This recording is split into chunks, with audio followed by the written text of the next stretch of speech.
Hello mga moms, may chika ako. Itong asawa ko, mano siya, hindi siya maluho bumili ng mga gamit niya. Lalo na yung damit at saka sapatos. Yung sapatos siyang suot-suot ngayon, ano yan, matagal na yan, nakadalawang dekada na siguro.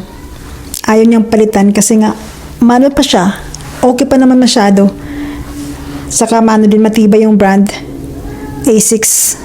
Yun talagang ano niya, gustong-gusto. Laging suot-suot. Isang araw, nagsiga doon sa labas, yung pinagputulan ng puno, yung stump. Nagsiga siya doon, tapos ginamitan niya ng blower. Ngayon, mayroong charcoal na napunta doon sa niya, sa may sapatos niya.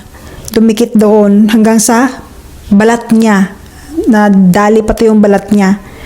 Kaya sabi ko, ayan, ayaw mo kasing palitan, kaya panahon na yung sa'yo. Panahon na yung sabi sa'yo papalitan mo na yan, kaya ito kami ngayon sa tindahan.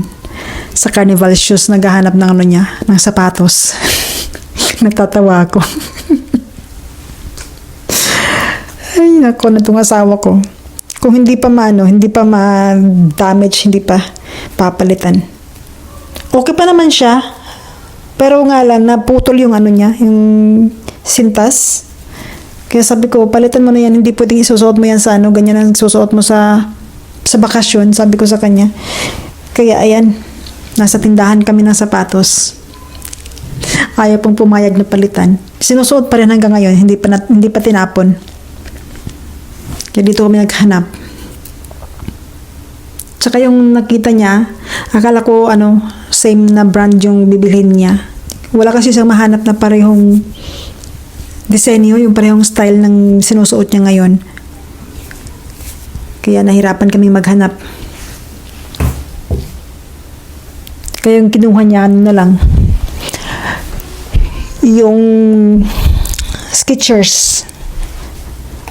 Maganda rin siya, Excuse.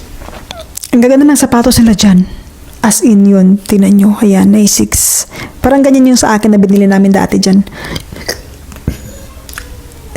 Ayan yung napili niya. Siyempre, sabi ko, i-try mo muna para sigurado. Pero alam niya naman yung size niya. Alam ko rin yung size niya. Ayan, ang ganda siya kasi nga siya, parang slide na. Wala nang sintas. As in magaan. Sobrang ganda. Yan, nakabili na kami ng sapatos niya. Tapos, nabudol na naman siya ng asawa niya. Napabili na naman ng binilhan niya na naman ako ng sapatos. Kabibili lang namin yung isang sapatos ko na Asics. Dumaan ulit kami. Ayan. Natipuhan ko yung puti. Kasi wala akong ganyan na style na sapatos. Ayan yung puti yung kinuha ko. Kaya, ayan, bumili na naman siya. Sige, spoil mo pa ako. Maganda siya, di ba? As in, nagandahan ako ng puti na sapatos. So, galing dyan, dumaan ulit kami sa tindahan ng mga brakes kasi kailangan ko pa ng maraming brakes. At dito na kami sa tindahan ng mga bato. Pero, bago kami bumili ng brakes, tinignan muna namin yung mga yung mga bato nila. Tsaka, hindi pala pwedeng bumili ng yung per kilo, yung per bag, hindi pwede. Per cubic talaga yung dapat mong bilhin. Tapos sa isang cubic yung malalagyan ay 100 square feet na.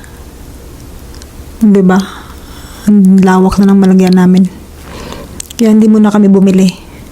Ayusin muna yung lagayan ng gaano kalawak yung lagyan namin ng bato.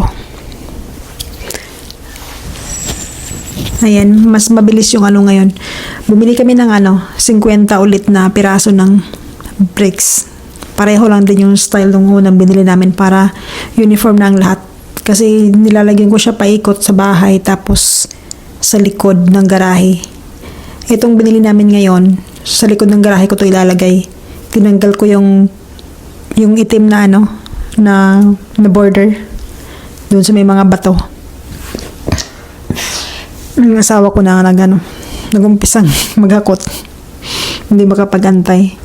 Tapos galing dyan, dumaan kami sa sa Chick-fil-A, bumili ng lunch. Ayan. Masarap tong masarap tong Chick-fil-A. Parang siya, parang mahalin tulad ko sa sa Jollibee. Kasi nga walang Jollibee dito sa amin. Kaya ayan, tapos sinubukan ko yung nila, yung pineapple lemonade. Tama ba? Oo, yung pink or red. Masarap yung nila, yung chicken burger. Yun lagi ang in-order ko. Hindi yung patty. Ayoko ng patty. Tapos yung sana ko gustong gusto niya ay yung grilled chicken nuggets. Tsaka yung fries nila. Masarap siya. Masarap yung lemonade nila. Pineapple lemonade. Ano ba yun? Basta. Pineapple. Ano bang tawag dyan? Ayan. So, lunch tayo. Kasi pagkatapos ito, may gagawin ako sa labas. Maglalagay ng bricks. So, ito na yung sa likod ng garahe. Yung sa kabila may nalagyan ko na siya ng bricks. Tapos ito sa kabila ulit. Yung sa kanan. Nilagyan ko na siya ng ng lubed. Para medyo tuwid naman. Ayan. Okay na siya. O, yun yung sa kabila. O, diba? Yan. Tapos na. Maganda na siya. Tapos sunod kong ilagay dyan ay bulaklak na nasapat. Yung hindi na siya naiinitan. Kasi hindi naman naiinitan sa bandang likod ng garahe dyan. Lagyan ko na ng bulaklak. Gaganda na yan. Hanggang dito lang muna. Salamat ulit sa panonood. See you sa susunod na vlog. Bye!